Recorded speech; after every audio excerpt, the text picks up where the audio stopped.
طفحتونا الكحك والبسكوت، طفحته لنا خلاص. ده العيد والعيديه. كولر تعالالي، انت مدرب جمال وفاش، انت مدرب مفلس كوره، انت مدرب بلا هويه بلا شخصيه بلا امكانيات بلا فنيات بلا اي حاجه، واللي عاوز يزود يزود، يلا اللي عداد بيعد. ايه المدرب التعبان ده يا جماعه؟ جماعه ده ضايع والله العظيم. احنا لو رحنا كاس العالم للانديه بالمنظر المقرف اللي انا شايفاه ده، احنا مش هنعمل اي حاجه اصلا. ده بيطلع بن شرقي وبينزل حسين الشحات بدل ما يلعب بحسين الشحات وبن شرقي مع بعض ويعدل الملعب. انا قاعده في البيت والله متحسره ان انا مش عارفه امد رجلي من التلفزيون امسكه ارفضه انطره نخلص منه عشان ده قرفني. ده واقف ما عندوش روح ومخلي اللعيبه كلها بلا استثناء في الاهلي ما عندهاش روح، بيلعبوا والله العظيم اللي هو كده على الواقف. بن شرقي اصلا كل ما يعوز ان هو يشوف الكوره يعني ياخد الكوره يلاقيها رجعت عند الشناوي. مفيش يوم ما نعمل تيفو عدل تلعبوا لنا بالمنظر ده. هو ده اللي جماهير الاهلي رايحه الاستاد عشان تعيد مع الاهلي. طول ما عندنا المدرب ده احنا مش هنعيد ولا هنشوف العيد ولا هنشوف النيل على دماغنا. في ارضك وسط جمهورك ومش عارف تكسب سكور، مش عارف تكسب 3، مش عارف تجيب الجون التاني اصلا. انت تعبان، انت تعبان. ولا وهو كان تقريبا مستني مباراه العوده عشان يعمل التغييرات، يعني كان مستني يوم 8 ان شاء الله عشان يعمل التغييرات. وايه يا وسام مالك يا وسام؟ مالك يا حبيبي؟ مالك يا وسام ومالك يا امام ومالك يا فيجو؟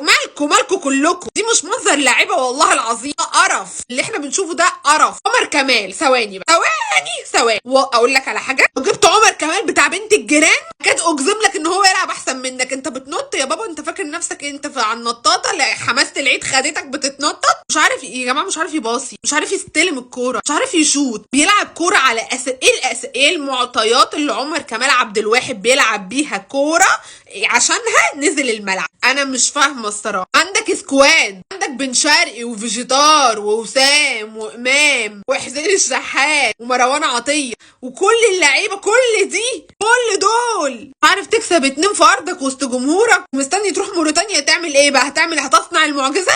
يعني انا بصوا هقول لكم ان انتوا تدعوا من هنا لحد يوم 8 عشان ما نطلعش بفضيحه في موريتانيا. هتبقى شعار المرحله، ندعي من هنا ليوم 8 عشان ما نطلعش بفضيحه في موريتانيا. والله حلوه الاغنيه. هي عطيه الله. كولر انت اللي يشوف انا عرضك على علي معلول. انا لو قلت لك اللي احنا يعني لو علي معلول نزل النهارده بدل يحيى عطيه الله اللي هو كل ما بيجري وعامل فورم التوليب بالمغني، عارفينه؟ معرفش ايه اللي حصل له في عيونه الحلوه، قالوا 15 شهر حاطط لي فورم التوليب بيجري بنهج. انا لو جبت علي معلول نزلته الملعب وهو كبير كده اساس ان انت صغير وتحير، لا هو بقى ما شاء الله علي معلول كبير كده هيجري احسن منك. مش هقول لك هيلعب احسن منك، هيجري احسن منك. والعيب مش عليك، العيب على الفاشل اللي والله ما يعرف حاجه عن الكوره. مش دفاعا على علي معلول، انا بتكلم بالحق. ده يا جماعه بجد ايه القرف ده؟ دي عشوائيه. فين الهويه؟ انا هكلم نفسي، انا اوريدي بكلم نفسي. الحكم وكولر كده خلاص انا فاقده الامل فيه. فالكلام والله ما بقاش عندي شغف ان انا اطلع انتقده او اشتمه او اعمل اي حاجه، لاني انا بقول ان الموضوع والله ما على كل. الحكم ده انتوا جايبينه منين؟ اللي المفروض مجلس اداره النادي الاهلي يكتب مذكره حلوه طويله عريضه تتبعت للفيفا عشان ما فيش حكم محترم بيضرب لاعب وبيتعدى على لاعب في صدره. انت تضرب محمد هاني في صدره؟ ده انت قراراتك كلها غلط وحاجه. انتوا جايبينه لنا من انهي داهيه؟ ده حكم فاشل ومدرب فاشل وليله فاشل. والله العظيم منكم